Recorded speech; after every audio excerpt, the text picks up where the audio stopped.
그런 식으로 심보를 쓰면 안 된다니까. 아, 내 머리는 희도 교수님 머리는 좀 까매져야지 이 생각이. 아, 진짜 이번에 수험생들이 되게 애를 많이 먹이나 봐요. 이렇게 많이 썼어요, 갑자기. 아, 이건 근데 머리는 이렇게 머리카락이 유전인가 봐요. 저희 집에 저희 가치는 머리가 검었거든요, 아직까지. 염색 안 하시거든요. 그러니까 좀 민망해. 머리 색깔만 보면 제가 좀 흰머리가 더 많아요. 가끔 이제 아버지는 새치가 보이거든요. 그러니까 유전적인 영향이 큰 것 같아요, 머리가 이거는. 자, 지난주에 우리 행정처분 지도감독 있죠? 여기서부터 했어요? 그래서 한번 보겠습니다. 다시 기억해야 될 것만. 일단은 감독 맞나? 맞죠? 다 하고 난 다음에 아닌데요 이러시면 곤란하고, 제가 예전에 딴 데서 수업을 하는 데 있잖아요. 분명히 한 것 같은 거야. 그래갖고 막 설명했어요. 다 듣고 나서 지난주에 한 건데요. 힘들어 죽겠구만. 자, 가겠습니다. 지난주에 하셨던 게 이제 행정처분 요 분류하고 기억해야 될 것만 좀 몇 가지. 일단 거기 보시면 행정처분하고 그다음에 벌칙하고 쭉 이어 나오죠. 법령 부분이 이제 마무리 짓는 거니까. 일단은 우리 그 지도감독하고 같이 묶어서 보시면 지도감독에서 기억하실 게, 일단은 분사무소 관할청에도 감독권이 있다 없다? 있습니다. 뭐에 대해서? 분사무소에 대해서만 감독권이 있습니다. 그리고 무등록자도 지도감독 대상이 되죠. 그리고 개업공인중개사에 대한 그 감독권은 누구에게? 국토교통부 장관 등에게 있습니다. 이렇게요. 그리고 지도감독의 방법은 행정명령, 그러니까 업무보고라든지 그다음에 자료제출 등을 명령할 수 있죠. 명할 수 있다. 행정명령과 소속 공무원으로 하여금 사무소에 출입해서 조사, 검사 하게 할 수 있다. 행정조사까지. 방법은 두 가지입니다. 근데 일단 뭐 개공이야 다 중복되는 거지만, 행정명령이라 할 때 거래정보 사업자 있죠. 그리고 행정조사는 무등록자, 그러니까 무등록자는 행정조사만 됩니다. 그리고 위반했을 때의 제재를 보면 개공은요 업무 정지 사유가 되고, 그 다음에 거래정보 사업자는 500만 원 이하의 과태료 처분을 가할 수 있다. 그러니까 이게 운명할 때 그 명자입니다. 운명할 때. 자, 그 다음에 행정처분으로 가면 행정처분. 행정처분의 일단 기본 분류부터 해보시면, 행정처분은 뭐하고 나뉘지더라? 예, 취소처분하고 뭐하고, 예, 정지처분으로 나뉘어집니다. 취소와 정지로 구분되고, 취소는 다시 세 개 있었죠, 그죠? 등록 취소, 자격 취소, 지정 취소. 그리고 정지는 업무 정지, 자격 정지. 이 취소를 하기 전에 그 필요한 절차를 모두 이행하고 그러죠. 그 필요한 절차가 뭡니까? 청문입니다. 그래서 청문의 대상이 뭐라고요? 취소. 이거 첫 번째. 청문의 대상은 행정처분이 아닙니다. 청문의 대상은 취소처분. 그리고 정지처분의 대상은 의견 제출의 기회를 부여한다.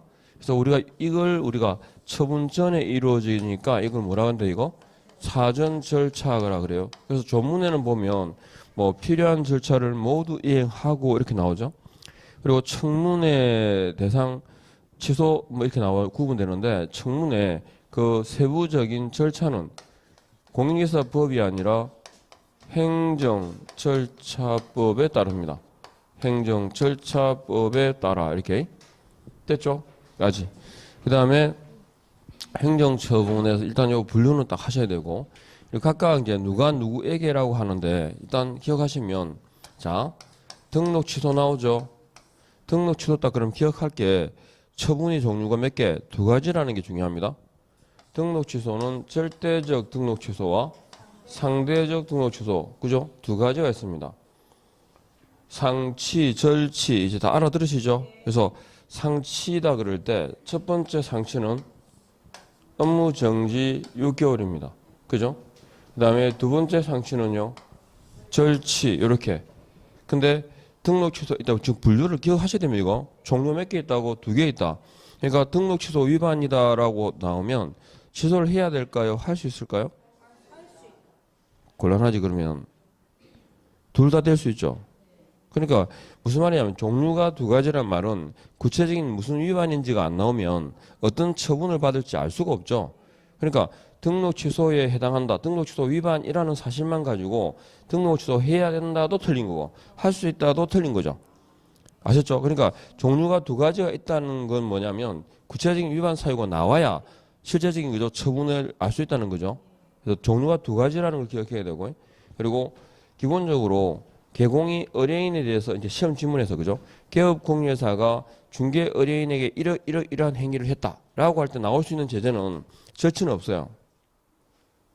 절치는 없다고 아셨죠? 절치는 공인중개사법의 기본 성격상 안 된다라고 정해진 것들을 얘기하는 것이고, 개공이 의뢰인에 대해서 이러한 행위는 중개업무를 하는데 어떤 위반해가지고 어떤 제재를 받는다 할 때는 상치 아니면 뭐라고? 업무정지 제재가 두 가지예요. 아셨죠? 결국 받는 건 뭐겠어요? 그러면 업무정지겠죠. 그죠? 예. 그래서 전속중개 같은 경우에서 우리가 서면 관련 위반은 업무정지라고 딱 전제를 두는 이유가 뭐냐면 제재가 두 가지인데 그죠? 업무도 두 가지예요. 근데 같은 제재가 아니라면 하나가 업무정지면 하나는 상치가 될 거니까 그런 식으로 구분하시라는 거죠. 그래서 등록 취소하고 이렇게. 그럼 이 등록 취소 처분은 누가 하는 거죠? 이게 등록관청의 그죠 고유권한입니다. 이거 하나. 그 다음에 자 개공에 대한 제재가 하나 더 있죠. 그죠? 뭐 업무 정지 있잖아요. 그죠? 업무 정지 딱 그러면 기억하실 건 정지는 업무 정지는 종류가 여러 개 있죠. 국토교통부령에 이제 기준을 정하고 있고 6개월짜리, 3개월짜리, 1월짜리 종류가 딱 많은데 이 업무 정지는 상대적 처분이죠. 그래서 시험에 가끔 나왔던 얘기를 보면 가장 중요한 건 사실은 이제 업무 정지 사유를 찾는 거예요. 근데 업무 정지 사유를 찾는다 그러니까 뭐 빼면 돼요? 절치 빼면 그죠? 업무 정지예요. 상치까지 되니까. 그래서 업무 정지 사유로만 묶여진 것은 이렇게 문제가 나오면 업무 정지에서 일단 기억하실 게 이건 상대적 처분이다. 그러니까 뭐로 끝나죠? 업무 정지는 명한다, 명할 수 있다. 명할 수 있다. 그 다음에 업무 정지 처분의 대상은 개공이잖아. 그죠? 개공인데 분사무소별로도 업무 정지를 명할 수 있을까 없을까? 있다. 지금 언급되는 것들만 생각해보면 이렇게요. 상대적 처분이고 분사무소별로도 가능하다. 그 다음에 업무 정지는 행정처분 5개 중에서 유일하게 위반 사유가 발생한 날부터 3년이 경과한 때는 이를 할 수 없다라고 3년의 제척 기간을 두고 있습니다. 일단은 기본 딱 틀이. 그 다음에 이제 종류를 기억하시는 거고, 그리고 이것도 누구한테 할까요? 등록관청의 고유권한입니다. 그죠? 그리고 이 등록관청은 이런 행정처분하게 되면 어떻게 되죠? 다음 달 10일까지 협회에다가 통보를 해야 됩니다. 다음 달 10일입니까? 매월 10일입니까? 다음 달 10일 하는 건. 그 다음에 자격 취소가 나오죠. 자격 취소 딱 나오면 제가 두 가지를 기억하시랬어요. 자격 취소 딱 나오면 어떻게 기억했죠? 누가? 시도지사가 해야 한다. 이게 끝이에요. 자격 취소에서 제일 중요한 게 요겁니다. 시도지사가 해야 한다. 시도지사 중에 누구였습니까? 자격증을 교부한 시도지사가. 그렇게 되겠죠? 그리고 항상 종기라면 해야 한다로 끝나야 됩니다. 자격 취소. 누구의 고유권한이다? 시도지사. 그리고 누구를 대상으로? 공인중개사. 그죠? 개공도 공인중개사고, 집에 있는 애도 공인중개사고, 사무실에 고용된 것도 공인중개사고, 그죠? 공인중개사. 그 다음에 자격 정지가 나옵니다. 자격 정지 일단 그러면 누구? 사실은 제일 중요한 건 소공이죠. 소공이고, 그리고 자격 정지도 6개월짜리 정도만 아시면 됩니다. 그래서 일단 시도지사가 가끔 나올 때 뭐 어떻게 나오면 업무 정지하고 자격 정지가 묶어 나와요. 그러면 그 처분청하고 두 개가 같이 묶여 나올 때 아셨죠? 별개죠, 그죠? 업무 정지는 누구?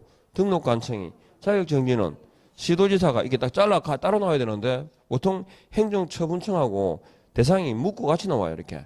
그러니까 업무정지 자격정지는 그러면 이건 의견 제출의 기회를 부여하는 거 맞죠? 그죠? 근데 처분청이 다르죠. 업무정지는 등록한 청이, 자격정지는 시도지사가 하셨죠? 이렇게 구분해서 나와야 되는데 보통 묶어 나와요. 둘 다 뭐다? 상대적 처분이라는 거. 역시 뭐다? 6개월짜리는 기억해야 됩니다. 자격정지 6개월짜리. 그 다음에 뭐 지정 취소는 별로 복잡하지 않아요. 지정 취소는 누구의? 거래정보 사업자에 대한 누구? 국토교통부 장관의 고유 권한이다. 뭐 정보망에는 누구밖에 안 나오니까? 예, 국장밖에 안 나오니까요. 이렇게요. 그 다음에 종류를 기억해야 되면 다른 건 다 두고 이건 기억해야 됩니다. 절대적 등록 취소 있죠. 자, 직업이 해결사죠. 해결사, 양정이, 부대 요거 딱 기억해야 되고 해결사, 양정이, 부대 그러니까 해산, 사망, 결격사유죠. 해결사 딱 그러면 기억나는 건 뭐였습니까? 등록 취소 처분을 받더라도 3년이라는 기간은 적용한다 안 한다? 3년이라는 기간을 적용하지 않습니다. 맞죠? 해산 사망은 죽어서 끝났고 결격 사유로 인한 경우는 케이스가 대표적으로 들어보세요.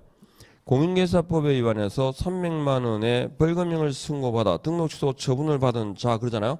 이 사람이 결격에 해당되는 기간은 언제부터 3년입니까? 이러면 곤란한데 공인계사법에 위반해서 300만 원 이상의 벌금형을 선고받은 경우 이게 뭐죠? 결격사유입니다. 맞죠? 결격사유는 등록 취소해야 되죠. 그래서 등록 취소 처분됐어. 이 사람이 중개업에 종사하지 못하는 거 있잖아요. 등록 취소되고 3년이에요. 벌금형 선고일부터 3년이에요. 그렇죠? 선고일부터. 결격 사유가 해소되면이라는 그 말을 자꾸 오히려 이해를 못하는데 결격 사유가 해소되면이란 말은 기간을 계산할 때 취소부터 생각하는 게 아니고 언제부터? 결격 사유 해당되는 그때부터 계산하러 기간을. 아셨죠? 그러니까 언제부터? 벌금형 선고일부터 3년이 지나가야 되는 거고 등록 취소되고 3년이 아니라고요. 또 하나 이 지문 자주 나오는 것 중에 하나고 그 다음에 공인계사법에 위반으로 자격 취소 처분을 받은 자가 등록 취소 처분이 된 경우에 중개업에 종사하지 못하는 경우는 언제부터 3년이에요? 둘 다 처분인데 자격 취소 처분돼서 등록 취소 처분 받았다니까요. 그러니까 언제부터 3년이냐고. 그렇지. 자격 취소 후 3년이지. 이해하겠죠? 그리고 징역 1년형을 선고받은 자가 등록 취소 처분을 받았어요. 그럼 중개업에 종사하지 못하는 기간은 3년이에요? 4년이에요? 4년이죠. 그러니까 봐봐. 징역형, 징역 1년형을 선고받은 게 결격사유잖아요. 그래서 등록 취소까지 이어졌어요. 근데 결국은 등록 취소로 3년 지나가도 원인이 남았어 안 남았어 아직까지? 남았죠. 1년 선고받으면 들어가서 1년 살았죠. 집행 종료되고 다시 몇 년? 3년, 합의 4년. 그러니까 등록 취소로 인한 3년 지나가도 원인이 되었던 기간이 아니 남아있잖아요. 그러니까 계산을 언제부터 해야 돼? 원인 된 때부터 해야지. 등록 취소가 아니고. 왜 이 말씀 드린지 알죠? 해결사 때문에. 해산 사망 결격 사유로 등록 취소 처분을 받더라도 3년이라는 기간을 적용한다 안 한다? 안 한다. 이게 사기결폐하는 거예요. 사기결폐.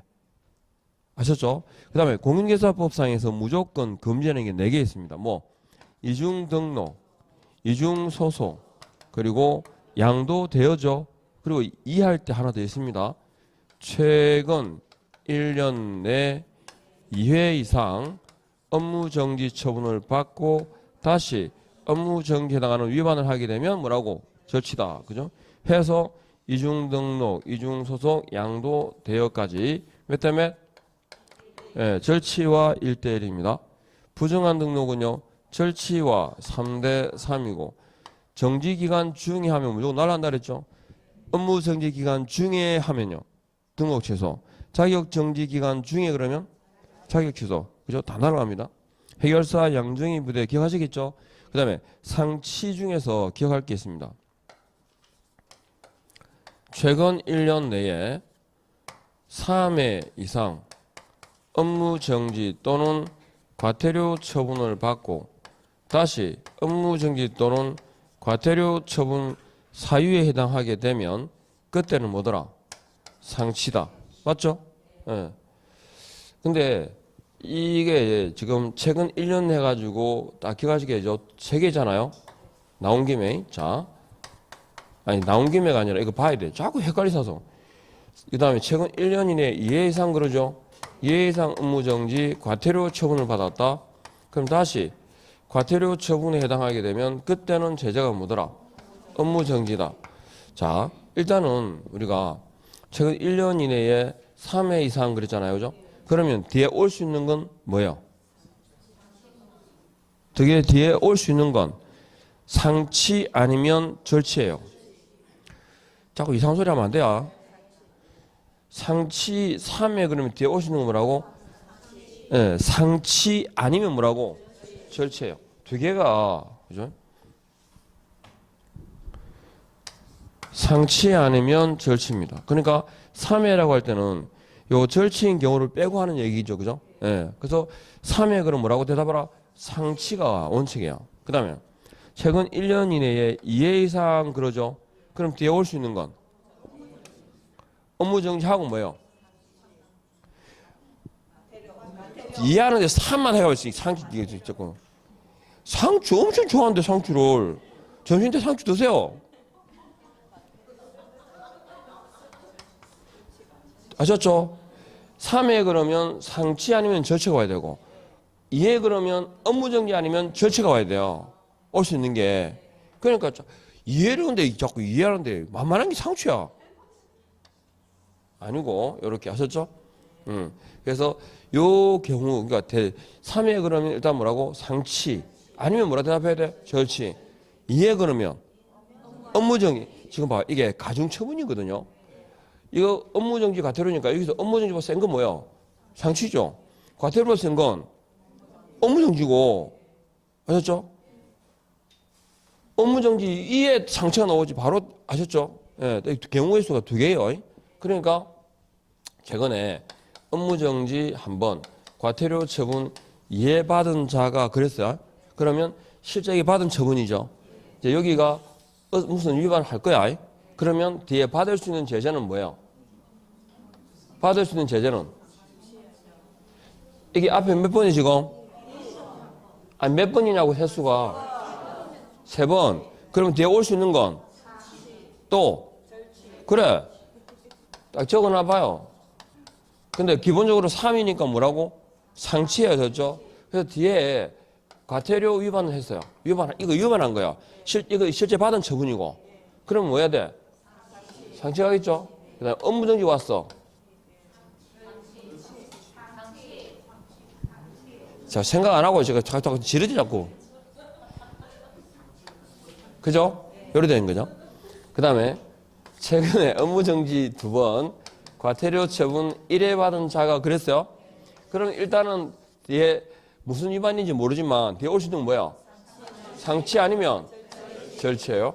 그러면 자, 뒤에 가가 왔어. 그러면 상치죠? 업이 왔어요. 예, 절치가 돼요. 이해하겠습니까? 예. 최근 1년 이내에 업무정지 1번, 과태료 처분 1회 받은 자 그랬어요? 그럼 뒤에 무슨 위반이 오겠죠? 그죠? 그럼 뒤에 올 수 있는 건 뭐였어요? 업무정지 아니면 네, 절치가 와야 돼. 근데 가가 왔어요. 그러면 예, 가중처분해서 업이죠? 그러면 업이 왔어. 그냥 업무정지 가는 거지 뭐. 억지로 끼워 맞추지 마요. 와, 그 업무정지인데 그럼 업무정지지 뭐.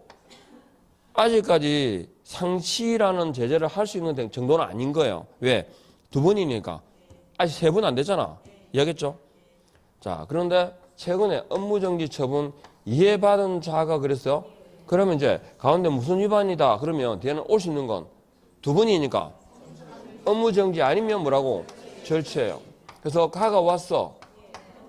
그대로 가요. 그죠? 근데 업이 왔어. 그렇지. 이렇게. 이제 하겠죠? 또 상추예요. 또 상추. 이해되셨습니까? 예. 그러니까 별건 아닌데 자꾸 하다 보면 이상하게 헷갈리는가 봐 이게. 그러니까 경우의 수가 올 수 있는 건 뒤에 있잖아요. 상치 아니면 절치가 와야 되고요. 업무정지 아니면 절치가 와야 돼요. 쌈싸움 소리. 그죠? 이렇게 하시면 됩니다. 제가 가끔 톤을 올리더라도 짜증내는 건 절대 아니고 틀리면 자 이렇게 이해하시면 돼요. 그러니까 별거 아니고 어쨌든 문제에 보면 이런 게 나와요. 근데 이제 사람 생각이 얼마만큼 그렇게 얘기해 보세요. 최근에 업무정지 이제 이 문제가 뭐냐면 업무정지 사유로만 묶여진 것은 그랬거든요. 근데 시험 지문이 뭐냐면 최근 1년 이내에 업무정지 처분 1번, 과태료 처분 1회 받은 경우라고 나왔어요. 뭐요? 또 이란다.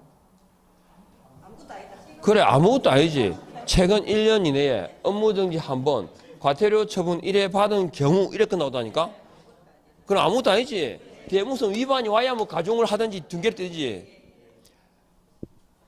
그러니까 이렇게 분명히 보는데도 생각하는 거예요. 1번, 2번, 2번이네. 그러면 일단은 이거 아니에요. 아셨죠? 이렇게. 자, 그래서 요거 이제 이해됐죠? 그 다음에 업무정지가 나오는데 국토부령에 정하는 업무정지 기준 가운데 6개월짜리는 기억해야 돼요. 누가 정상이 독감으로 결석했다. 그죠? 자, 정보망에 대해서 거짓된 정보를 공개하는 거예요. 상치일에는 업무정지 6개월. 최근 1년 이내 몇 번 예의사항 독점법 위반은 원래가 업무정지예요. 다만 2년 내 몇 번 예의사항 그러면 요 상치예요. 결격 사유자를 고용했을 때까지 아셨죠? 이렇게. 그 다음에 자격정지도 국토부령의 기준을 정하는데 6개월짜리가 있어요. 3개월짜리와 6개월짜리 나오는데 이거 이중금지다 그랬죠? 이중금지다 이렇게 이중금지. 이중소속하고 이중계약서입니다.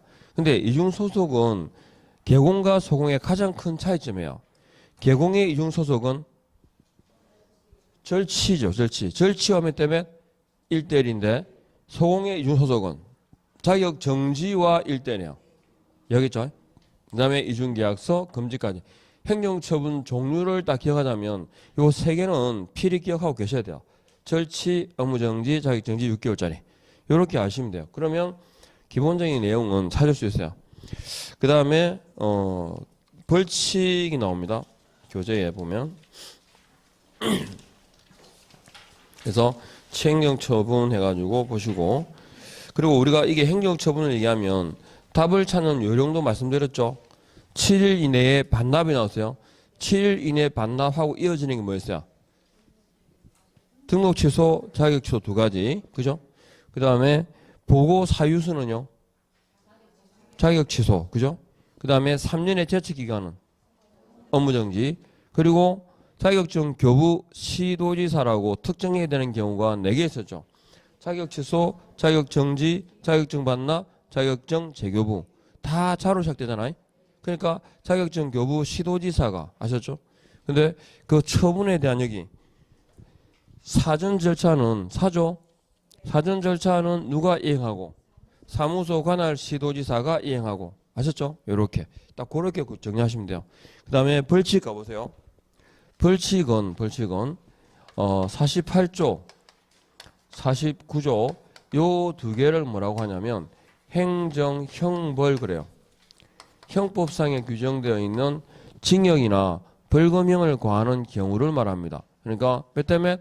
3대3하고 1대1 요렇게 2가지를 말합니다. 48조 3대3, 49조 1대1. 그리고 행정형벌과 행정처분이 있죠. 행정처분은 병과할 수 있을까 없을까요? 있어요. 그죠? 병과할 수 있습니다. 뭐요?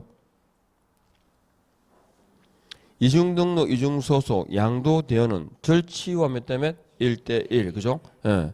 그 다음에 또 상치와 1대1 해주세요. 이중사무소, 임시중개시설물, 금쟁이 있었죠? 예, 이런 거. 그 다음에 거래정보사업자가 개공으로부터 의뢰받은 정보 외에 다르게 차별 공개했을 때, 정보공개 규정 위반했을 때, 이렇게. 자, 그러면 형벌할 때 종류를 기억해야 되고, 일단 병과할 수 있다는 거 아시겠죠?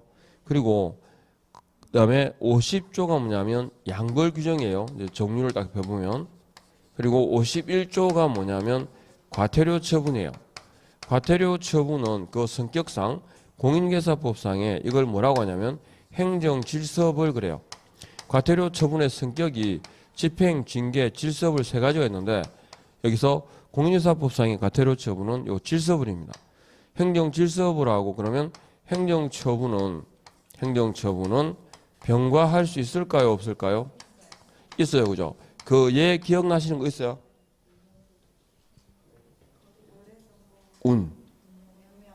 운명할 때 운영규정 있죠?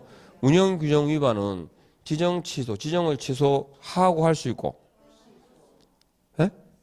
할 수 있고 그죠? 얼마? 500만 원 이하의 과태료 처분이 하셨죠? 그거 딱 하나 있어요. 문제는 원칙상 병과할 수 있는데 개공은 돼 안 돼? 개공은 병과할 수 없다. 이게 포인트 하셨죠? 이렇게. 그리고 종류를 딱 기억하시면 첫 번째 그죠? 기억할 건 1대1 있잖아요. 1대1은 기억해야 돼요. 1대1을 보면 절취와 1대1이 있고 상치와 1대1이 있고 형벌 사유로만 규정된 1대1이 있습니다. 절취와 1대1이 뭘까요? 이항이 하는 거. 이중등록, 이중소속, 양도대여 그랬죠. 이중등록, 이중소속, 양도대여까지 이렇게 절취와 1대1입니다. 그다음 상치는 뭐냐면 정임금이 하는 거 있죠. 정임금이 자, 이 사무소는 상대적 금지라는 거 아시죠? 이중사무소, 임시중개시설물 금지 가운데서 매무복구하는 거 그리고 거래정보사업자가 개공으로부터 의뢰받은 정보 외에 다르게 차별 공개하면 이렇게 상치와 1대1입니다. 그 다음에 유비표, 유사명칭, 비밀준수, 표시광고 그죠? 유사명칭과 표시광고는 주어가 뭘까요? 개공 아닌 자가 공인중개사 아닌 자 비밀준수 규정을 위반했을 때 이렇게 형벌 사유로만 규정된 게 1대1입니다. 첫 번째 줄, 두 번째 줄 종류 구분해야 됩니다. 이렇게 눈에 딱 사진처럼 보시면 돼요. 그 다음에 과태료 처분 가운데 100만 원 이하의 과태료 처분 있죠. 요거 기억해야 됩니다. 과태료 처분은 누가 누구에게가 중요하거든요. 누가 누구에게가 중요합니다. 자, 100만 원 이하의 과태료 처분 산에 갔다 오면 되죠. 표문산에 말 때 등반할 때 그랬고 개 그죠? 개 이 손을 잡아요 그랬고 그리고 마지막 줄 있죠. 휴 그랬습니다. 100만 원 이하의 과태료 처분의 기준 과태료 부과 기준이 어디 있을까요? 기준 대통령령에 있습니다. 그 부과 징수 절차는 질서 위반 행위 규제법에 따릅니다. 첫 번째 줄은 얼마짜리? 50만 원짜리. 두 번째 줄은요 30만 원. 마지막이 20만 원짜리입니다. 자, 일단 표가 뭘까요? 표시 광고 규정을 위반했을 때 이 표와 이 표는 의미가 다르죠. 이건 개공 아닌 사람이 광고하는 걸 말하고 이거는 광고를 하되 개공이 명시 의무를 위반했을 때 광고물에는 뭐가 나옵니까? 광고물에는 사무소 명칭, 소재지, 연락처, 개공 성명이 나와야 됩니다. 4개. 등록번호 있어 없어요? 광고에 등록번호. 우리는 지금 등록하고 있죠. 중개사무소 보면 등록번호 적힌 거 있죠. 등록번호를 게시해야 될 그 광고물에 표기해야 될 건 없어요. 의무는 없어. 옛날에 간판에 그런 거 있었잖아요. 허가번호, 옛날 허가제 있을 때 허가번호 뭐 이런 거 있었죠. 예. 그래서 그런 걸 그 번호를 표시할 필요는 없어요. 개공 성명은 표기해야 되는데 그리고 광고물에도 사무소 명칭, 소재지, 연락처, 개공 성명은 나오는데 등록번호를 다 표기하진 않아요. 예. 그래서 표. 그 다음에 문자 관련 위반입니다. 몇 개? 사유가 3개 있습니다. 사무소 명칭 표시 규정 위반, 5개 광고물 성명 표기 규정 위반, 부칙상 개공이 공인중개사 사무소라는 명칭을 사용했을 때, 등록증 반납 7일이죠. 반납하지 않았을 때, 개 등자 보호, 등록증 자격증 원본 보증서 보수표 있죠. 개시 의무를 위반했을 때, 그다음 이전 신고를 하지 않았다. 이전 후 며칠? 10일 이내에 그죠? 자, 손이 뭐야? 손해배상 책임에 대한 미설명 미교부. 이거 중개계약 체결 시 중개가 완성됐을 때 중개가 완성된 때 손해배상 책임에 대한 설명을 해야 되고 교부해야 되고 제공해야 됩니다. 그 다음에 자격증을 반납하거나 사유서를 그죠? 제출하지 않았을 때 자반입니다. 휴폐업 등의 신고죠. 공개사법상에 규정된 유일한 사전 신고. 벌칙 얼마나 간단합니까? 이렇게 하면 됩니다. 1대1하고 백과 알면 돼요. 왜 백과가 중요하냐 그러면 이렇게 묻거든요. 다음 중 기업 공인중개사에 대해서 업무정지 사유로만 묶여진 것은 거잖아요. 그러면 일단 절치 빼야 되죠. 근데 우리는 업무정지하고 과태료 처분이 병가되는 게 있어 없어? 없어요. 개공은. 그렇죠? 그러니까 100만 원짜리 빼버리고 절치 빼버리면 나머지는 다 뭐라고? 업무정지예요. 개공에 대한 제재 가운데. 그러니까 건물을 칠 때 절치 1대1 백과 이 세 개는 기억해야 돼요. 그래야 행정처분하고 벌칙에 관한 문제가 나와도 찾을 수 있어요. 답을. 이렇게 세 개 알면 어떻게 끼 맞춰도 찾을 수 있어요. 그러니까 이 세 개는 꼭 좀 기억해야 됩니다. 종류를. 이렇게 하시면 기본 내용이 끝났습니다. 벌칙이. 그래서 1대1하고 3대3 해가지고 종류. 자, 그 다음에 이제 우리 부동산 거래 신고 가볼까요? 부동산 거래 신고 해가지고 이거는 사실은 영어예요. 그리고 뭐 위에 뭐가 있는지 기본 내용 아십니까? 자, 볼까요? 그림을. 부동산 거래 신고다 그럴 때 일단은요. 보통 묻는 게 이거 물어요. 잘 물어요. 뭐 신고 의무자를 물어요. 신고 의무자를 물어요. 신고 의무자가 누군지. 그리고 신고 의무자가 누구한테 신고하겠어요? 신고 관청이 하겠죠. 그러면 신고 관청이 뭐냐고 물어요. 신고 관청은 뭐라고 하냐? 부동산 소재에 관할 시장 등 있죠. 시장 등을 제 머릿속에 일단 들어있는 내용까지만 한번 설명 드려볼게요. 지금 교재 안 보고. 시장 등이고 시장 등 옆에 보면 근데 지금 이 신고 의무자에게 과태료 처분을 누가 하겠어요? 신고 관청이에요. 그죠? 근데 우리가 중개업 관련해 가지고 관할청은 어디예요? 등록관청이에요. 그죠? 등록관청이에요. 그럼 등록관청은 뭐예요? 사무소, 관할, 시장 등을 얘기합니다. 신고관청이 과태료 처분하더라도 모르잖아요. 그래서 등록관청에다 이게 알려주게 돼 있어요. 그리고 신고관청 있고 그 다음에 신고관청이 해야 될 일이 있거든요. 주된 업무가 뭐냐면 신고가가 맞는지 신고가 적정성 있잖아. 적정성을 검증해야 되는 게 주 업무예요. 검증 의무가 있어요. 그리고 이 검증을 했잖아. 그죠? 검증하게 되면 검증 결과 있죠. 기본 딱 핵심적인 것만.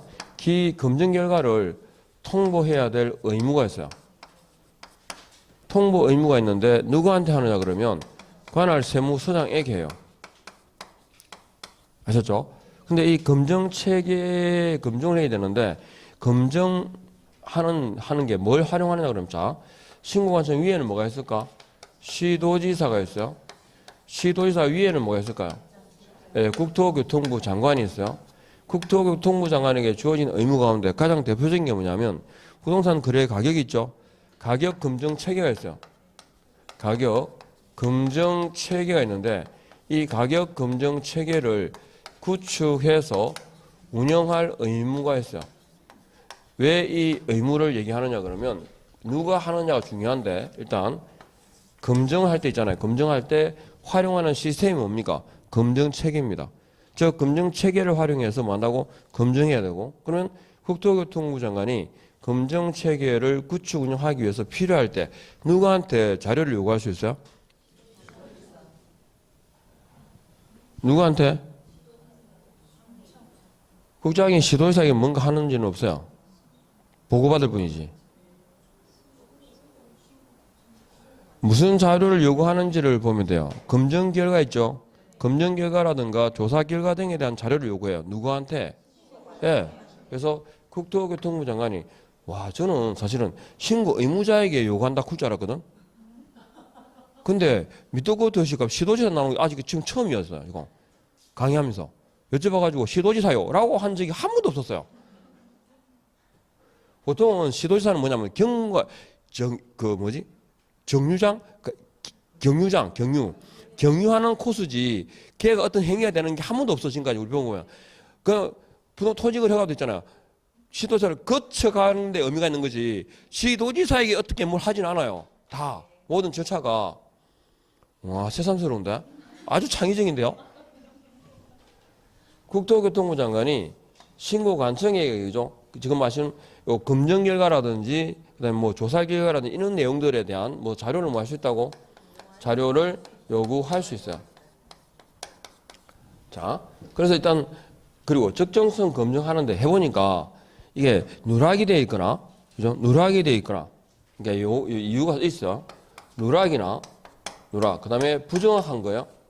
부정확하게 되면 부정할 때 두 가지 조치를 취할 수 있어요. 뭐 하냐면 신고인 보완, 신고인으로 하여금 보완을 하게 할 수 있고, 그리고 자료 제출을 요구할 수 있어요. 자료 제출을 요구할 수 있다라는 말을 다른 말로 하면 신고 내역을 조사할 수 있다는 거예요. 그죠? 그래서 자료 제출을 요구하는데 이거 구두로 할까요? 서면으로 할까요? 예, 서면으로 해야 됩니다. 서면으로. 그리고 이 자료도 있잖아요. 크게 둘로 나눌 수 있어요. 자료도. 뭐하고 나누냐면 거래대금 지급 증명 있죠. 거래대금 지급 증명하고 그 외 자료로 나눌 수 있어요. 이해하겠죠? 예, 그래서 이렇게 나눈 이유가 뭐냐면 위반에 대한 제재가 다르기 때문에 이렇게. 그래서 누락이 있거나 부정확하다 할 때, 그죠? 보완하게 하거나 자료 제출을 요구할 수 있다. 그리고 자, 이 신고 관청할 때 이제 기간적으로 신고 의무자 밑에 뭐가 있냐면 매수인 있고 요 내용들을 하나씩 이제 정리하는 거예요. 자, 그러면 신고 의무자가 나오는데 신고 의무자가 누구를 말하? 이게 신고 의무자는 직거래의 경우하고 뭐하고 중개의 경우랑 달라요. 그죠? 직거래의 경우는 누가 할까요? 거래 당사자가 합니다. 거래 당사자가. 그리고 중개는요. 개공이 합니다.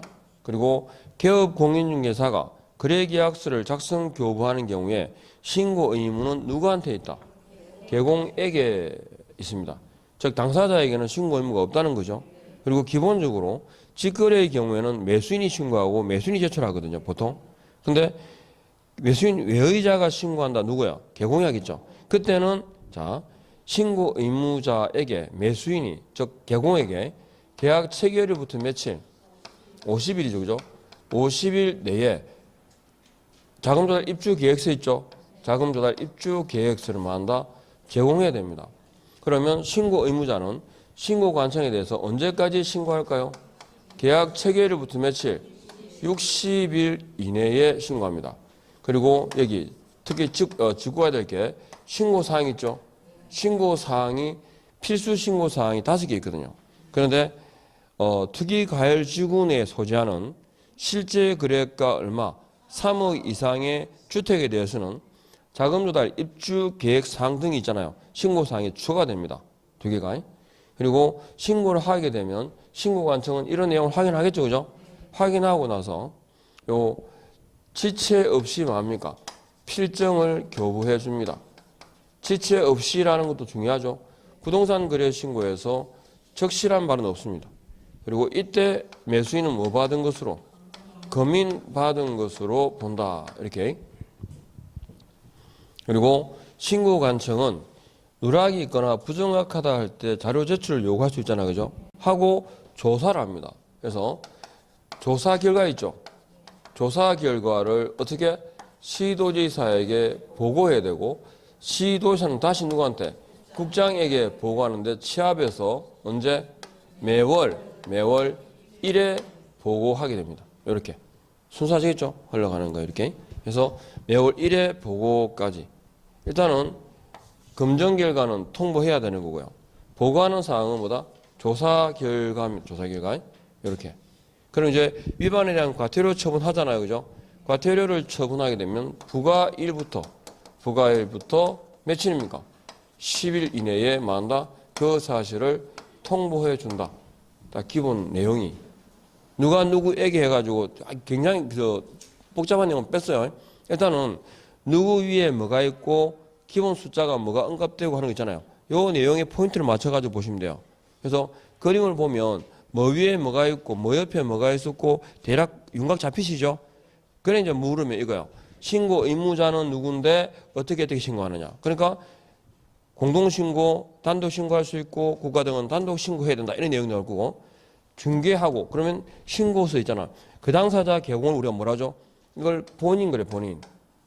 부동산 거래 신고에서 본인이 해당하는 경우가 직거래는 당사자고 중개는 개공이에요. 그러니까 본인에 의한 신고니까 방문신고, 전자신고 다 되는 거예요. 그런데 이 신고서 있죠. 신고서 제출을 뭐 할 수 있어요? 대행할 수 있어요. 그래서 신고서 제출을 대행한다 그러잖아요. 대행은 누가 하느냐 또 묻거든요. 누구냐 하면 당사자는 누구? 대리인이. 개공은 소공이. 여기까지. 그래서 누가 하느냐까지 이렇게 나와요. 그죠? 그리고 공동신고라는 의미를 잘 묻거든요. 그래 당사자 그랬을 때 공동신고 방식을 딱 보면 세 가지인데 공동신고 그리고 단독으로 신고할 수 있고 그리고 국가 등이 당사자일 때는 국가 등 단독, 그죠? 단독 신고 의무가 있더라. 여기까지 세 개가 있어요. 그러니까 공동신고의 의미를 묻는데 공동신고는 공동으로 서명 또는 날인하는 거죠. 그러니까 실제로 공동으로 서명 또는 매도 매수인 여기서 거래 당사자는 뭐다? 매도 매수인이니까 매도 매수인이 공동으로 서명 또는 날인해서 그 신고서는 일방이 제출하거든요. 일방이 제출해야 한다. 일방이란 누구를 말할까? 매수인은 보통 말하겠죠. 그죠? 이렇게요. 그러니까 위임하는 사람이 누구겠어요? 둘이에요? 하나예요? 위임하는 사람. 신고서를 대신 제출해 라고 위임한 사람은 한 사람이겠어요? 두 사람이겠어요? 제출하는 사람이 한 사람이니까 그럼 위임하는 사람은 한 사람이지. 그러니까 거래 당사자가 위임했다 그러면 돼 안 돼? 안 되죠. 거래 당사자 중에 한 명이 위임했겠죠. 이해하겠죠? 그러니까 거래 당사자 이 대리인이라고 하는 거 내가 대리권이 있다라는 거에 자필 서명 있는 위임장하고 신문 증명 사본이거든요. 이게 누구 거냐고. 그러니까 거래 당사자 하면 돼 안 돼? 안 되죠. 그 중에 누구라고 다 특정을 해야 돼요. 그래서 신고서 제출을 위임한 거래 당사자의 자필 서명 있는 위임장과 신문 증명서 사본 이렇게 되는 거고. 그러니까 이제 대리는 신분증 딱 내보이겠죠. 내보이면서 뭐다? 그 서면들을 첨부를 해야 돼요. 그런데 소공의 경우는 신분증만 내보이면 돼요. 왜? 이미 신고된 자이기 때문에 그죠? 소공은 고용 신고했잖아요. 신고했기 때문에 신분증만 내보이면 이 사람이 소공인지 아닌지를 알 수 있으니까 기타 서면에 첨부를 요하지 않는다. 뭐 그런 내용들이고요. 이해하겠죠? 예. 그래서 신고자가 신고 사항이 뭐가 있고 신고 관청은 누구고 신고 시기는 언제까지인지 이런 내용들을 물어요. 그래서 지금 설명 안 한 것 중에 뭐가 있냐면 신고 대상이에요. 그죠? 부동산 거래 신고 대상 있죠? 그러니까 용어. 자, 처음에 신고 의무자, 그 다음에 신고 관청, 그 다음에 신고 사항, 신고 대상이 나와야 되는데 이거 역시 기억해야 됩니다. 신고 대상이냐 아니냐 할 때 신고 대상은 토지 있죠. 건축물 있죠. 건축물. 그리고 뭐다? 공급계약. 이건 최초 분양 공급계약을 말합니다. 공급계약. 건축주라든가 시행자. 그래서 공급계약. 그 다음에 분양권 있고요. 그리고 입주권까지 몇 개입니까? 일단 5개입니다. 그리고 공급 분양 계약이 될 때 근거법이 있잖아요. 그죠? 근거법이 도시, 공공, 빈주택, 건축, 산업 그랬어요. 빈주택, 건축, 산업 이렇게. 근데 여기 보면 일단 건축법이 있어 없어요? 없어요. 도시 및 주거 환경 정비법, 도시개발법, 공공주택 특별법, 빈집 소규모 주택 정비 특례법, 주택법, 택지개발 촉진법, 건축물 분양에 관한 법률, 산업 입지 개발에 관한 법률에 의한 공급계약과 분양권이다. 그러니까 분양권 그러니까 주택의 분양권만 아니죠. 주택, 상가, 주택 상가, 토지 등 분양권 다 들어갑니다. 됐죠? 그리고 입주권은 입주권 두 개 법이죠. 도정법상에서 관리처분계획 인가 후에 입주자로 선정된 지위하고요. 빈집 소규모 주택 정비 특례법에 의해서 사업시행 인가 있죠. 사업시행 인가 후에 입주자로 선정된 지위. 그렇죠? 주택법상에서 입주권은 뭐라 되어 있던가요? 추첨기일에 당첨이 되면 분양 예정자로 선정될 수 있는 지위. 이거는 이미 정해진 거, 확정된 거, 선정된 이렇게 하셨죠? 그래서 요 대상에 대한 뭐다? 오로지 무슨 계약? 그죠? 매매. 그러니까 교환이라든가 임대차가 나오면 돼, 안 돼? 안 돼요. 이렇게 정리하면 돼요. 이해하겠죠? 기본적으로 딱 은거 포인트만 안 놓치면 돼요. 그 다음에 외국인 가봐.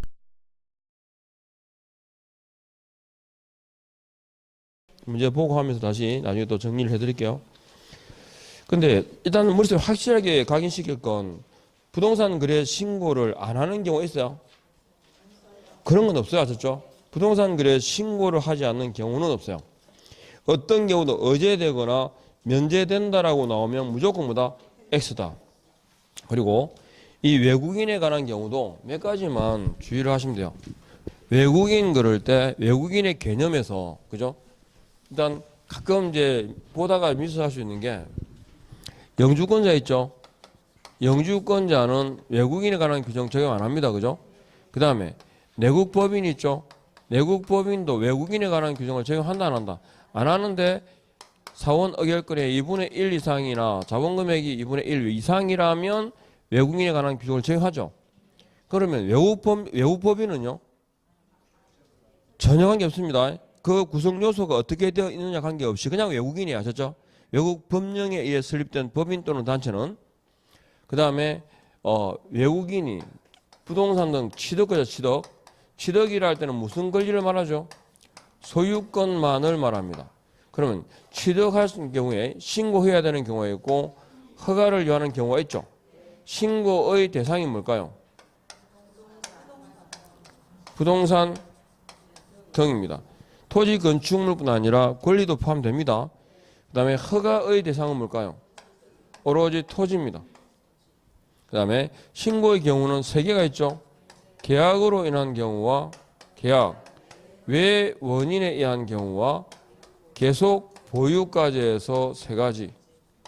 계약에 의한 경우는 계약 체결일부터 60일, 신고 안 하면 300만 원 이하의 과태료 처분, 계약 외 원인이라 할 때 부동산 등에 대한 뭐다? 취득일부터 6개월 이내에, 그 다음에 안 하면 100만 원 이하의 과태료 처분, 계속 보유다 그럴 때는 국적이 뭐다? 변경된 날부터 몇 월? 6월 이내에 신고 안 하면 100만 원 이하의 과태료 처분입니다. 그러니까 이 경우는 이 기산점이 중요합니다. 계약 체결일부터냐 취득일부터냐 하는 거예요. 그 다음에 허가의 경우는 효력 요건이죠. 허가받지 않은 계약은 유효다 무효다? 유효다. 그리고 야문생굴 해가지고 있습니다. 4개.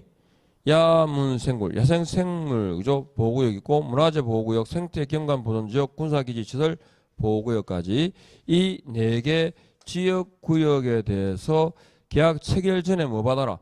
허가를 받아라. 허가 신청을 하게 되면 며칠? 15일 이내에 처리해야 되죠. 미처리 시는 허가 간주. 위반에 대한 제재는 1회입니다. 2년 이하 징역에 2천만 원 이하 벌금에 처한다. 아셨죠? 그리고 이때 계약서 첨부합니까? 계약서를 첨부합니까? 당사자간 합의습니까? 합의습니다. 여기다가 뭘 첨부한다고? 계약서가 아니라 당사자 간의 합의서를 첨부한다. 그리고 그 연결하는 걸 보면요. 일단은 신고관청 있죠. 시장 등이 신고관청이 누구에게? 시도지사에게 매 분기 종료일부터 몇 월? 1월 이내에 통보 제출하게 되면 시도지사는 제출받은 날부터 다시 몇 월? 1월 이내에 국토교통부 장관에게 뭐 한다? 제출하여야 한다. 외국인에 관한 이 정도는 아시겠죠? 까지. 그 다음에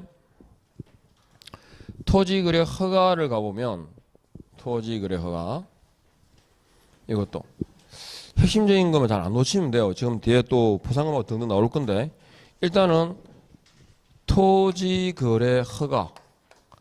딱 그러면 대표 숫자 뭐 기억나십니까? 5입니다. 자, 그러면 토지거래 허가야, 허가구역의 지정권자는 국장 또는 누구죠? 시도지사. 원칙은 국장은 2개 이상이 뭐다? 시도에 걸치는 지역에 대해서 시도지사는 동일한 시도 안에 일부 지역에 대해서 아셨죠? 여기서 몇 년? 5년 내 기간을 정해서 그죠?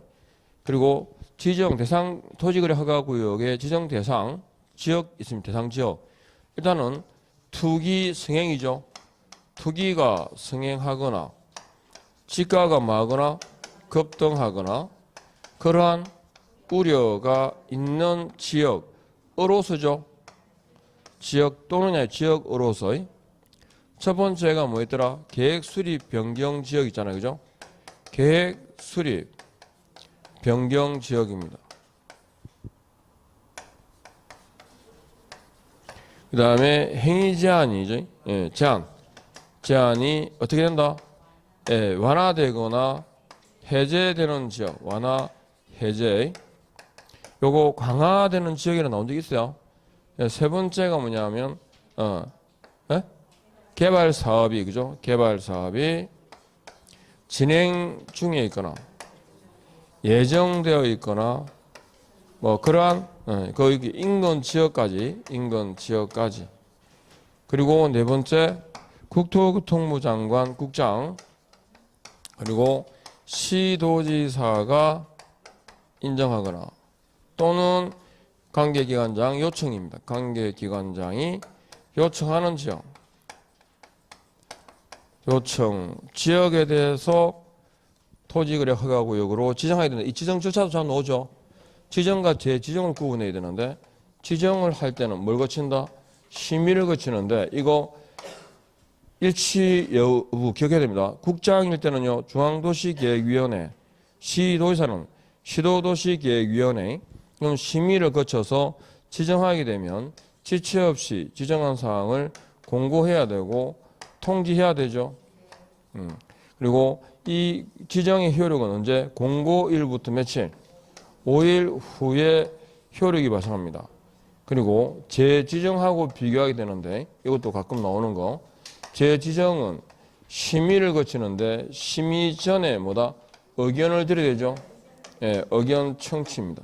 의견을 듣고 이렇게요.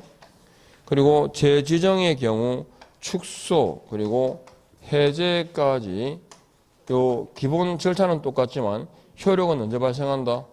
즉시. 그죠? 그리고 통지한다 그럴 때 지정권자가 국토교통부 장관일 때 뭘 거쳐서 시도지사를 거쳐서 누구에게? 시장 등에게 통지합니다. 그러면 시장 등은 지체 없이 그 사실을 통지하죠. 누구한테? 관할 등기소장에게 그죠? 등기소장에게 통지하고 7일 이상 뭐 할까요? 이상 공고 15일간 열람케 하여야 한다. 이게 토지거래 허가구역 지정에 관련된 기본 절차입니다. 맞죠? 그러면 토지거래 허가 대상 계약이 나오는데 토지거래 허가 대상 계약은 자 쭉 보시면 일단 토지거래 허가 구역 안에 있어야죠. 토지거래 허가 구역의 구역 내입니다. 구역에 있는 구역 안에 그리고 기준 면적을 초과해야 되죠. 기준 면적 이하의 경우에는 허가받을 필요가 없죠. 초과한 대상 부동산은 토지죠. 토지에 대한 무슨 권리? 소유권 그리고 지상권.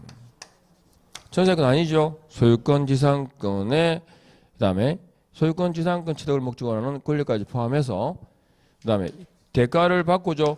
유사항입니다. 계약만 됩니까? 예약까지 포함해서 누가요? 당사자가 공동으로 만다 신청해야 된다. 그러니까 개공이 신청을 대행할 수는 없습니다. 하나씩 보시면 일단 허가구역 내에 있으니까 인근 지역은 해당 사항 없죠. 기준 면적을 초과한 경우다 그랬을 때 그럼 기준 면적을 기억해야 될 거 아닙니까? 도시 지역 안과 도시 지역 밖으로 나뉘겠죠. 안은 용도 지역에 따른 분류, 도시 지역 밖은 지목에 따른 분류입니다. 그리고 이 면적은 10에서 300%까지 조정이 가능하다, 그죠? 그래서 기준 면적을 다 기억하고 계셔야 되고, 대상 권리까지 해서 이렇게요. 지상권 당사자 공동 신청에 의한다. 그러면 누구한테 할까요? 시장 등에게 하겠죠, 그죠? 시장 등에게. 그리고 여기 면적 산정 특례 같은 거 아시죠? 그러니까 예를 들어서 일단의 토지라는 개념 있잖아요, 그죠? 연접해 있고 동일 소유일 때 A, B, 이게 주거 지역이라면 이게 각각 150이었다는 거죠, 그죠? 그러면 기준면적 초과 안 했죠? 그랬는데 매년 1년 내에 다시, 그죠? 계약이 체결됐을 때는 이거 뭐다? 전체의 거래로 본다는 것이고, 원래가, 그죠? 이게 300이었는데 토지거래 허가구역으로 지정된 후에 뭐 했다? 분할했죠? 예. 그래서 분할하고 나면 150씩 되면 면적이 아니잖아, 그죠? 그러나 분할 후 뭐 최초의 토지거래입니다. 분할 후 거래가 아니고 최초의 토지거래는, 그죠? 면적을 초과한, 원래 분할 전에, 그죠? 계약을 분할 전 면적에 대한 거래로 봅니다. 그 다음에 시장 등에게 하는데 며칠 이내에 처리해야 되죠? 15일 이내에 처리해야 되는데 미처리 시에는 기간이 만료한 날의 다음 날이죠. 이길 허가 간주가 됩니다. 맞죠? 그러면 15일 이내에 어떻게 할까요? 선매 협의가 이루어진 경우에 선매 협의 사실 협의 통지를 하거나 허가증을 발급해 주거나 불허가 처분에 대해서 구두로 서면으로 통지하든지 이렇게 되겠죠. 그리고 허가 불허가 처분에 대해서는 뭐 한다? 처분받은 날부터 몇 월? 처분일부터 몇 월? 1월 이내에 이 신청을 할 수 있고, 맞죠? 그리고 불허가 처분에 대해서는 통지 받은 날부터 몇 월? 도달주입니다. 1월 이내에 매수 청구를 할 수 있다. 이 매수 청구의 경우는 매수가가 뭘 기준으로 하더라? 공시지가를 기준으로 이렇게 허가 불허가 처분에 대한 기본 절차까지 이렇게 쭉 내용이 나와요. 그래서 우리 교재도 보면 토지거래 허가구역의 지정 토지거래 허가 개상 계약이 나오고, 그죠? 그 다음에 허가 기준 면적이 있고 페이지 334페이지 있습니다. 허가 또는 불허가 처분에 대해서 매수 청구 등 쭉 나오고, 그 다음에 허가받지 않은 계약은 무효다 그랬죠. 그리고 토지면적 산정 특례에서 일단의 토지하고 그 다음에 분할 거래 있죠. 336페이지. 그리고 336페이지에 허가 신청을 하게 되면 지정 목적 달성에 지장을 주지 않으면 원래 허가해야 되거든요. 근데 허가하여야 한다라고 끝나야 되는 4가지 사유가 있습니다. 336 허가 기준입니다. 이거 기억하셔야 되고 허가 기준이 4개 있거든요. 4가지가 있는데 첫 번째가 뭐더라? 토지 이용 목적의 적합성. 토지 이용 목적 적합성. 이걸 우리 다른 말로 실수요성 그럽니다. 주택을 건축할 목적으로 인기잖아요, 그죠? 토지 이용 목적의 적합성. 두 번째는요, 토지 이용 계획의 적합성입니다. 토지 이용 계획 적합성. 세 번째가 뭐냐면 생태계 보존, 그 다음에 주민생활 환경과의 적합성 해가지고 주민생활 환경. 그리고 마지막에 면적의 적합성에 4개 있죠? 찾았습니까? 네, 이렇게. 이 경우에는 허가해 주어야 한다 되어 있고, 그 다음 넘겨보면 또 토지 이용 의무 있죠? 토지 이용 의무 기간이 있습니다. 몇 년? 5년 내에서 2년, 4년, 5년 있죠? 주택, 복지, 농업, 축산, 뭐까지? 대체 토지까지 해서 몇 년? 2년. 사업 시행은 사니까 4년. 현상 보존은 보존, 그죠? 예. 그리고 허가받은 목적대로 이용하지 않았다 등등 했을 때, 자, 다음 페이지 340페이지에 토지 이용에 대해서 이용 의무 이행 명령 있죠. 이행 명령은 구두로 문수로 합니다. 그리고 매달 3월 이내에, 그 다음에 이행하지 않았을 때 이행 강제금을 부과하죠. 매 1년에 한 번씩, 그죠? 토지가의 얼마? 100분의 10 범위 안에서 1년에 한 번씩 토지가의 100분의 10 범위 안에서 이행 강제금을 부과하는데, 여기 토지 취득가액이란 뭘 말하더라? 실제, 그죠? 실제 거래가를 말합니다. 그리고 방임정기 기하십니까? 방임정기, 방치, 임대, 전용, 기타 해가지고 1757 있죠. 숫자 딱 연결해서 1757.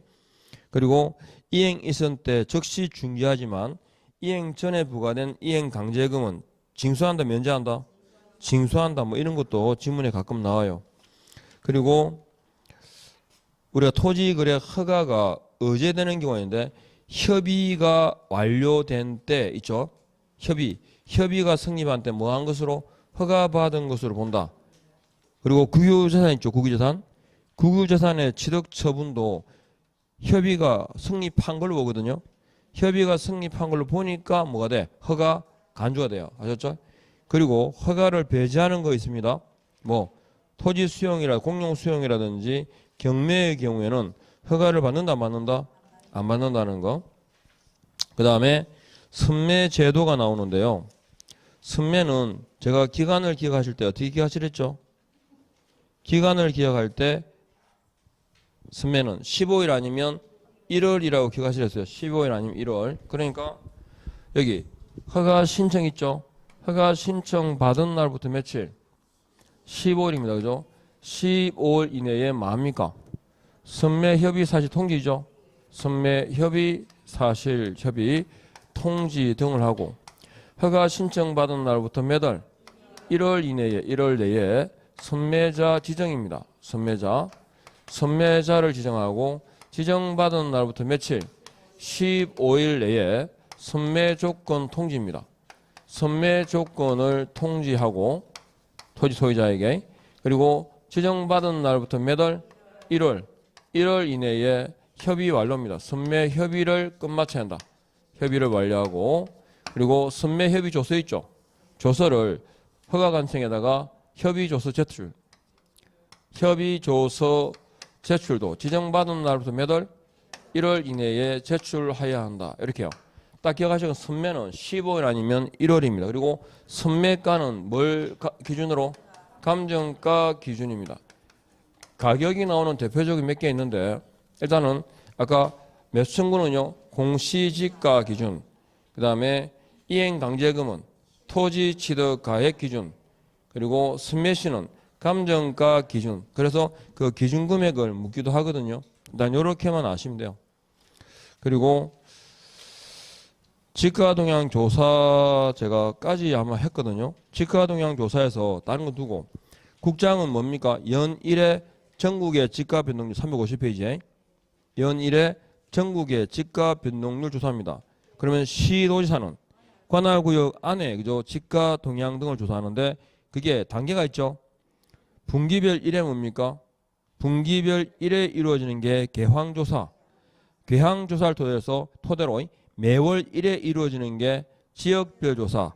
지역별 조사를 토대로 해서 이루어지는 게 특별 집중조사. 아셨죠? 순서대로 이루어집니다. 순서대로 이렇게.